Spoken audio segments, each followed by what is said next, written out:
સાથે જમીએ ભાગ 2 મધ્યાહન ભોજન યોજના।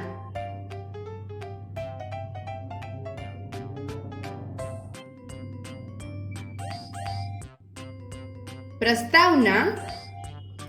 આ વિડીયોમાં આપણે શાળામાં મળતા મધ્યાહન ભોજન વિશે જાણીશું।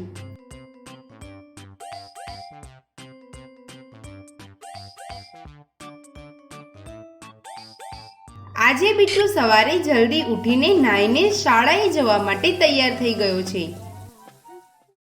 તે શાળાની બસની રાહ જોઈ રહ્યો છે। ત્યારે તેના દાદાજી મોર્નિંગ વોક કરીને ઘરે પાછા આવે છે।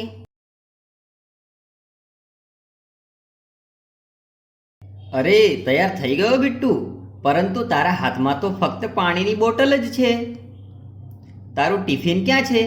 આજે શાળામાં જમવાનું નથી કે શું? જમવાનું લઈ જવાની જરૂર શું છે દાદાજી? અમારી શાળામાં તો મધ્યાહન ભોજન મળે છે।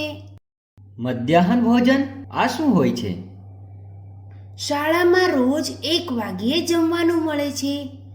આને અમે મધ્યાહન ભોજન કહીએ છીએ। શું તમારી શાળામાં પણ મધ્યાહન ભોજન મળે છે? કયા સમય પર મળે છે? રોજ જમવા માટે બેલ વાગે છે ત્યારે બધા બાળકો સૌથી પહેલા જઈને હાથ ધોવે છે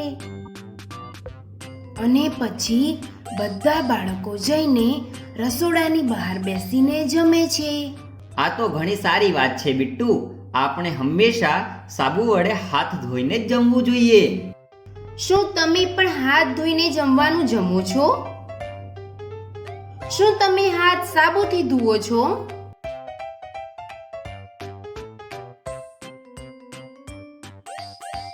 શાળામાં જમવા માટે અમે રોજ અલગ અલગ જગ્યાએ બેસીએ છીએ, જેનાથી અમે નવા નવા મિત્રો પણ બનાવીએ છીએ।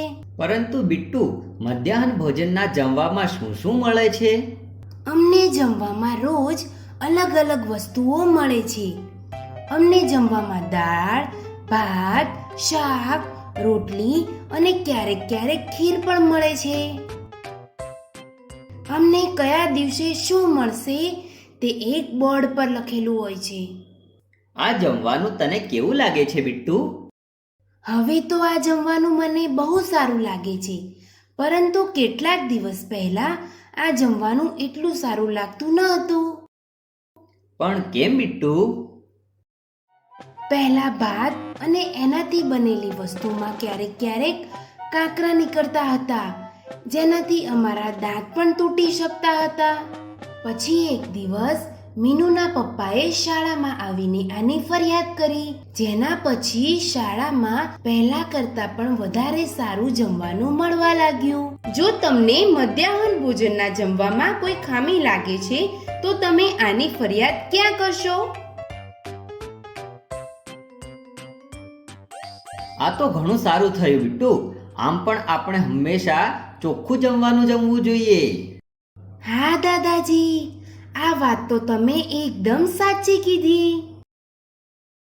બિટ્ટુ અને દાદાજી વાતો કરી રહ્યા હતા ત્યારે બિટ્ટુને બસનું હોર્ન સંભળાય છે।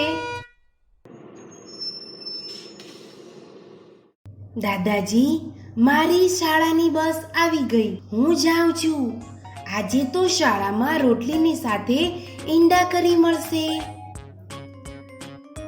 સારું બિટ્ટુ, આરામથી જજે અને જમવાની સાથે સાથે શાળામાં થોડું ભણવાનું પણ કરી લેજે। હા હા હા। બિટ્ટુ હસે છે અને શાળાએ જવા માટે નીકળી પડે છે। સારાંશ। આ વિડીયોમાં આપણે શાળામાં મળતા મધ્યાહન ભોજન વિશે જાણ્યું।